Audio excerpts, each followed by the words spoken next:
In January 2022, FTX was worth $32 billion. 10 months later, it was worth nothing. The popular story is that the crypto crash killed it, or a bank run, or one leaked balance sheet.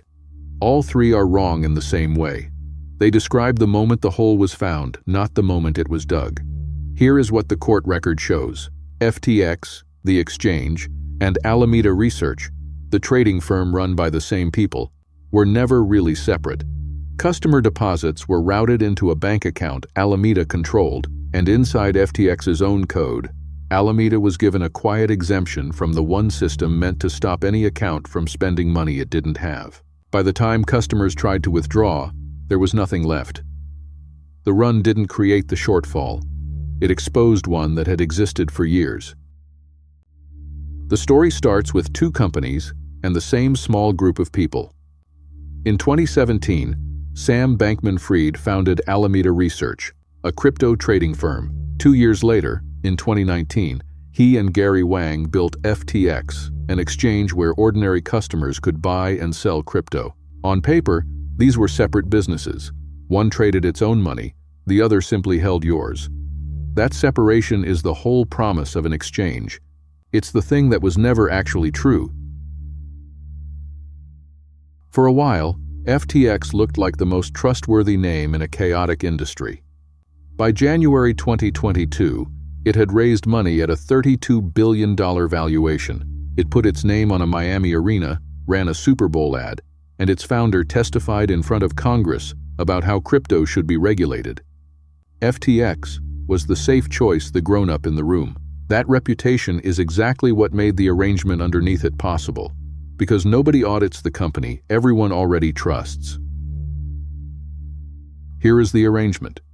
When FTX launched, it struggled to get its own bank accounts. Banks were wary of crypto. So according to sworn trial testimony and the bankruptcy filings, customer deposits were directed instead to bank accounts controlled by Alameda, including one held by a shell company called North Dimension. A customer wiring money to fund their FTX account was, in practice, wiring it to the trading firm. The money went in one door, and on the record, it never came back out into anything walled off from Alameda. Inside FTX, this growing pile of customer money was tracked in an internal account with a telling name, fiat@ftx.com. It was, effectively, a running tab of how much of everyone's deposits Alameda had absorbed. Prosecutors and the FTX estate later put the shortfall of customer funds at roughly $8 billion, not $8 billion borrowed and repaid.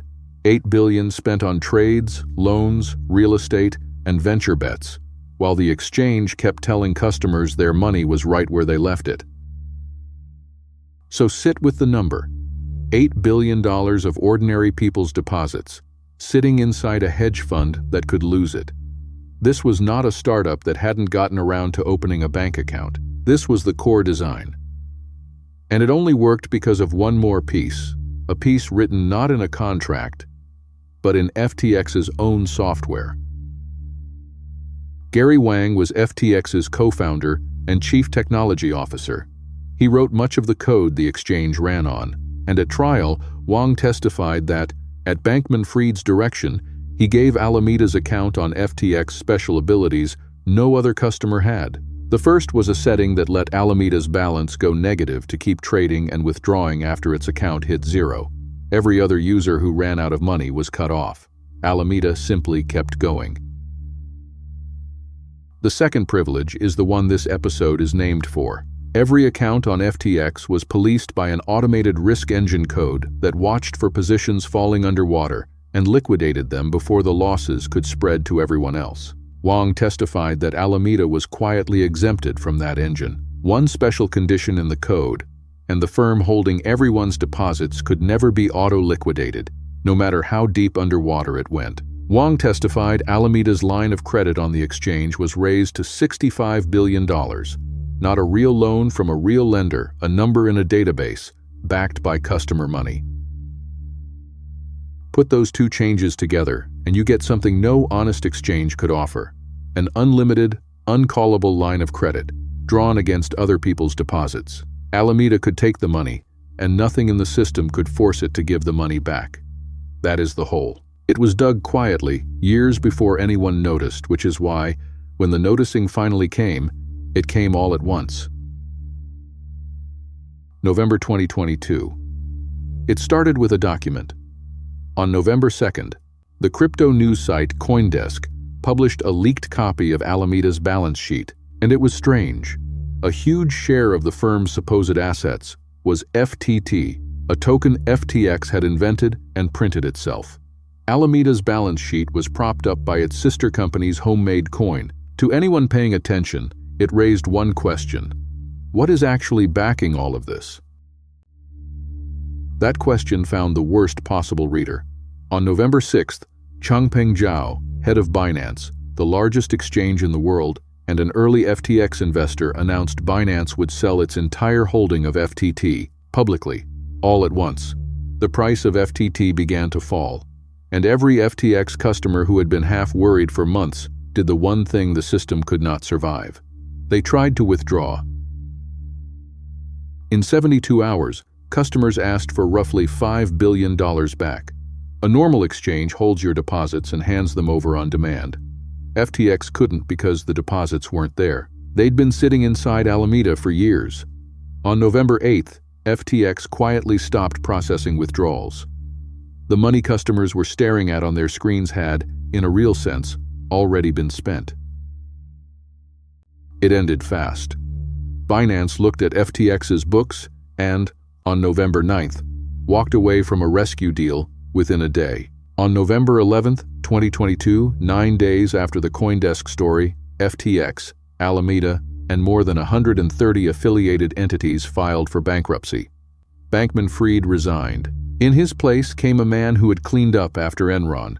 What he wrote in his first days on the job became the most quoted line of the whole collapse. Notice what the bank run actually was. Not the cause of the shortfall, the discovery of it. For years, the money could be quietly missing, because as long as more came in than went out, no one could tell. The run didn't break FTX. It was the first honest audit the company had ever had, and the audit found $8 billion gone. The man now in charge was John J. Ray III, who had overseen the liquidation of Enron. In a sworn filing to the bankruptcy court, Ray wrote, quote, "Never in my career have I seen such a complete failure of corporate controls and such a complete absence of trustworthy financial information. Coming from the person who wound down Enron, that was not a figure of speech. FTX had no reliable list of its own bank accounts and used casual chat apps to move billions." Then came the court record this whole episode rests on. Bankman-Fried was arrested in December 2022 and put on trial in New York. Gary Wang, Caroline Ellison, who ran Alameda, and engineering director Nishad Singh all pleaded guilty and testified against him. On November 2nd, 2023, a jury convicted Sam Bankman-Fried on all 7 counts, including wire fraud and conspiracy to defraud FTX's customers. The separation between FTX and Alameda, the jury found, had never really existed. On March 28, 2024, he was sentenced to 25 years in prison and ordered to forfeit roughly $11 billion. The cooperators were sentenced separately. Ellison received 2 years, and Wang, whose testimony explained the code, received no prison time. The people who built the machine described exactly how it worked. That testimony is why we can say what happened and not just guess. So go back to the start. $32 billion, gone in 10 months. It's tempting to blame the crash, or one tweet, or the run at the doors. But by November 2022, there was nothing left to run on. The hole was dug years earlier in an account that pointed customer money at a hedge fund, and in a few lines of code that let that hedge fund spend it without limit. The crypto crash didn't kill FTX. The exchange had been insolvent, quietly, the whole time. And in an odd final twist, because those November 2022 claims were later valued in dollars, the estate now expects to pay most customers back. The money came back. The company was always a fiction.